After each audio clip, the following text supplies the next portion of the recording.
جب ایک ہندوستانی پاور پلانٹ سے روشن ہوئی تھی مسجد نبوی، یقیناً آپ چونک گئے ہوں گے، مگر یہ حقیقت ہے، ایسا ہی ہوا تھا۔ یہ تاریخ کا حصہ ہے جس پر آج ہم روشنی ڈالیں گے۔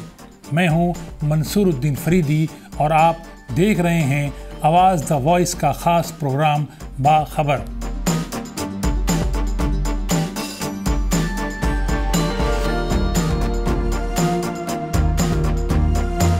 جی ہاں، یہ سال 1939 کی بات ہے جب حیدرآباد کے نظام خاندان کے میر عثمان علی خان نے سعودی عرب کے شہر مدینہ منورہ میں واقع مسجد نبوی میں روشنی کے لیے الیکٹرک پلانٹ نصب کرایا تھا۔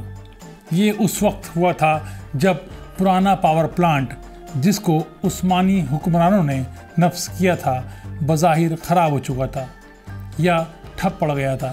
سال 1936 میں نظام حیدرآباد میر عثمان علی خان نے مسجد نبوی میں اپنے خرچ سے ایک نیا پاور پلانٹ اور لائٹس لگانے کی تجویز پیش کی تھی۔ سعودی حکومت کی منظوری کے بعد 1939 میں مسجد نبوی میں پاور پلانٹ اور لائٹس لگائی گئی تھیں۔ یہی نہیں، کچھ حیدرآبادی مورخین کا کہنا ہے کہ نظام حیدرآباد نے نہ صرف مدینہ بلکہ مکہ میں بھی بجلی کے انتظامات کرائے تھے۔ یہ وہ وقت تھا جب سعودی عرب تیل کی دولت سے مالا مال نہیں تھا۔ وہاں کے حالات معاشی اعتبار سے بھی سازگار نہیں تھے۔ اس وقت نواب میر عثمان علی خان نے مکہ شریف اور مدینہ منورہ کی دیکھ بھال اور انتظامات کے لیے ناقابل فراموش خدمات انجام دی تھیں۔ اس کام کی انجام دہی کے لیے نظام نے حیدرآباد پبلک ورکس ڈپارٹمنٹ کے چیف انجینئر نواب احسان یار جنگ کو مدینہ بھیجا تھا۔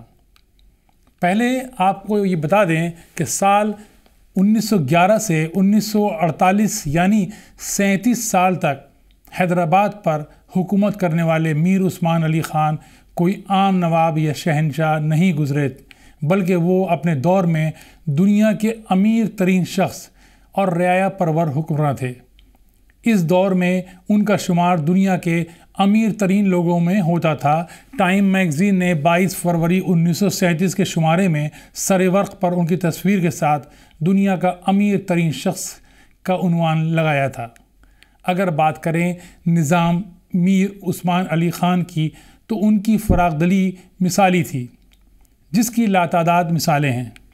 دلچسپ بات یہ ہے کہ مورخین کے مطابق سال 1965 کے جنگ کے بعد جب ہندوستان میں معاشی بحران کا سامنا تھا تو نظام میر عثمان علی خان بہادر نے 425 کلو گرام سونا نیشنل ڈیفینس گولڈ اسکیم کے تحت رکھا تھا، اس دوران ہندوستان کو بھنور سے نکالا جا سکے۔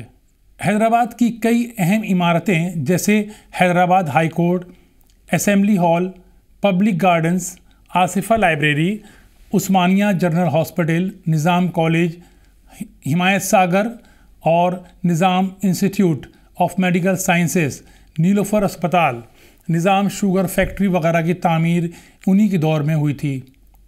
دلچسپ بات یہ ہے کہ انہوں نے بنارس ہندو یونیورسٹی کے لیے 10 لاکھ روپے اور علی گڑھ مسلم یونیورسٹی کے لیے 5 لاکھ روپے کی امداد بھی دی تھی۔